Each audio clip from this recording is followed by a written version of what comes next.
ازيكم يا حلوين؟ عاملين ايه؟ يا رب تكونوا بخير. زي ما انتم شايفين كده احنا النهارده عاملين موسوعه من الاسماك، يعني مش موسوعه قوي، حاجات بسيطه بس عاملين انواع حلوه جدا. عاملين جمبري، وكمان جمبري بالخلطه، وكمان فيليه في الفرن بالزيت والليمون، وكمان عاملين سمك دنيس صغير كده جميل، وسلطه طحينه وسلطه بابا غنوج ورز وسلطه.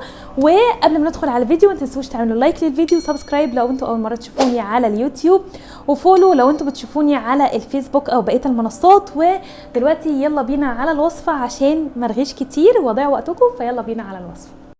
بصوا بقى يا حلوين، اول حاجه هنبتدي بيها هي سمكه الفيليه القشر البياض. هي نوعها كده قشر بياض. تمام، عندي هنا هريسه من الثوم، وكمان الفلفل الاحمر البارد والحار ميكس كده مع بعض. هحط نص معلقه من الهريسه دي، وكمان نص ليمونه معصوره. انا هنا حاطه الليمون لكل بقى الوصفات اللي انا هعملها.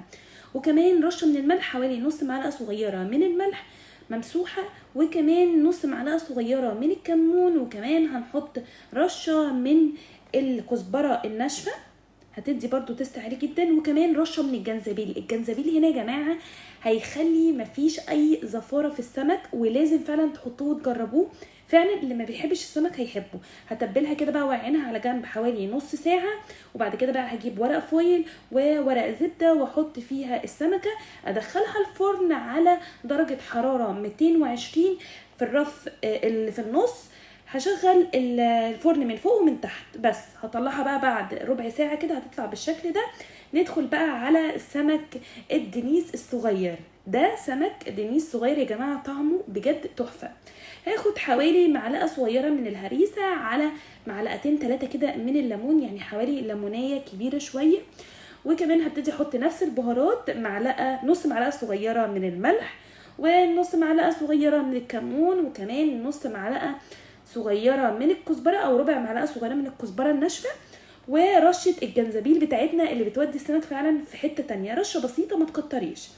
اوكي، هقلب كل ده مع بعض وهتبل بيه سمك الدنيس. التتبيله دي هخليها لسمك الدنيس وكمان للجمبري. اوكي، فهقلب كده كويس، خلطتهم كويس.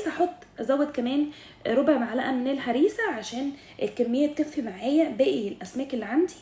هبتدي بقى اتبل الدنيس. زي ما انتم شايفين كده السمكه صغيره وجميله، ورغم ان هي صغيره بس طعمها سكر فعلا. هتبلها كده من بطنها ومن بره، مغسوله ومتنضفه كويس طبعا، مش محتاجه اقول لكم.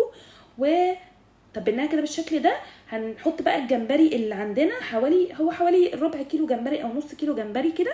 هنحط عليه بقيه التتبيله وهنقلب التتبيله كويس جدا في الجمبري. الجمبري ده متنضف من ورا ومتشال منه السلسله الرمليه. جبت هنا حله، هنعمل بقى الجمبري. حله فيها قطعه زبده ومعلقه زيت. زبده يا جماعه، ما تحطوش سمنه. تمام، وهنزل فيها بكوبايه من فلفل الالوان الاحمر والاصفر، بيدي للجمبري طعم رهيب. انا نسيت اقول لكم ان احنا هنعمل جمبري فاهيتا الجمبري. تمام، اللي هي الجمبري بالخلطه. وهنزل كده بعد ما ياخد تشويحه، هنزل عليهم بطماطمايه متوسطه متقطعه وهغطي عليهم يتسبكوا كده بس بسيط خالص. دلوقتي انا بقى هحط هنا البتنجان الرومي عشان نعمل بابا غنوج. زي ما انتم شايفين 5 دقايق كده شلت الغطا، لقيتها اتسبكت وبقت حلوه جدا. انا مش عايزه الفلفل يدبل معايا قوي يا جماعه عشان يبقى باين كده وظاهر في الجمبري. زي ما انتم شايفين بوريكم السلسله الرمليه متنضفه وزي الفل. وهبتدي بقى ان انا احط الجمبري كله في الحله. خلي بالكم معلومه، الجمبري لو زودتوا عليه في السوا هيجلد معاكم وهيبقى طعمه زي الكاوتش بالظبط. الجمبري والكبده ما تزودوش عليهم في السوا. هجيب بقى الجمبري كله واحطه واديله كده صدمه على نار عاليه، واقلبه شويه. هتلاقوا لونه تحول للون فسفوري كده، بدا يتحول. هغطي عليه واسيبه على نار مثلا متوسطه او واطيه شويه لمده حوالي 10 دقايق. تمام، بعد ال10 دقايق او الربع ساعه جيت بقى شفت الجمبري بتاعي، لقيته بجد طعمه تحفه. هبتدي بقى ازود شويه ملح، تمام، عشان الصوص طبعا اللي حطيناه اللي هو الفلفل والطماطم. وكمان هزود بقى شويه كمون.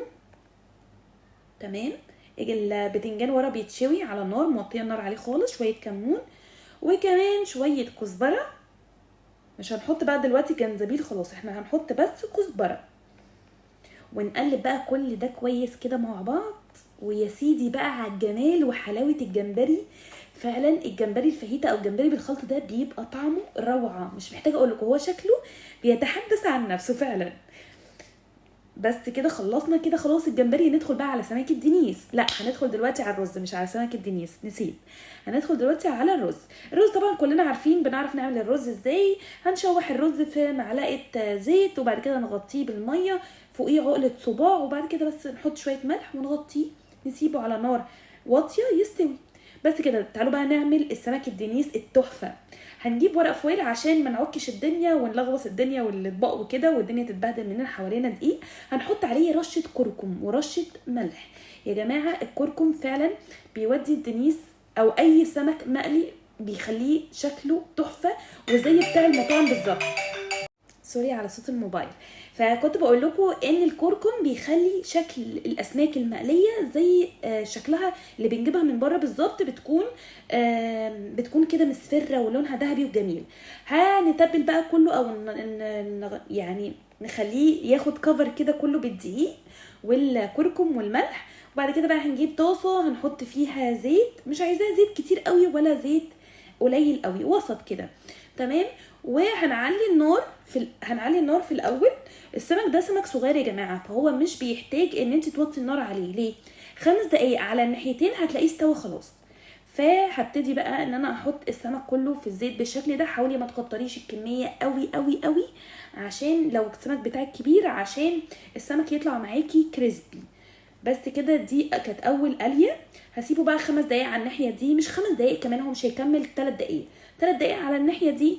هقلبه زي ما انتم شايفين كده على الناحيه التانية. انتوا شايفين لونه عامل ازاي يا جماعه؟ بجد لونه ذهبي وجميل. بصوا ذهبي جدا. لو حابين ان انتوا تحطوا معلقه نشا على الخلطه بتاعت الدقيق حطوا، بس انا بقول لكم مش هتحتاجوا ان انتوا تحطوا، لان احنا هنعمل تركايه هنا هتخلي السمك يفضل كريسبي وزي بتاع بره بالظبط.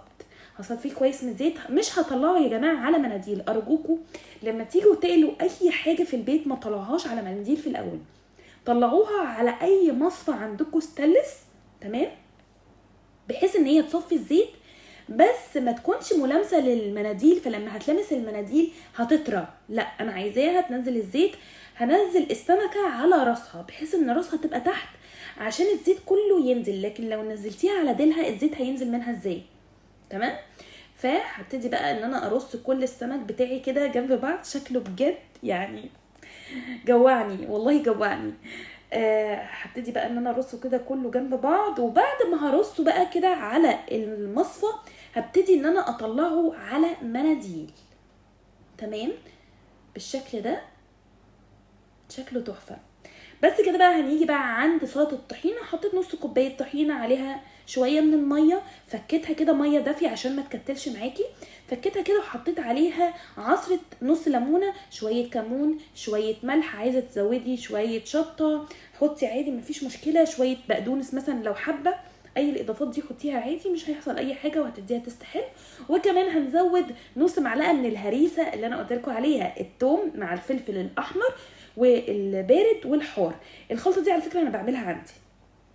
بس كده زي ما انتم شايفين احنا كده خلاص خلصنا اكلتنا.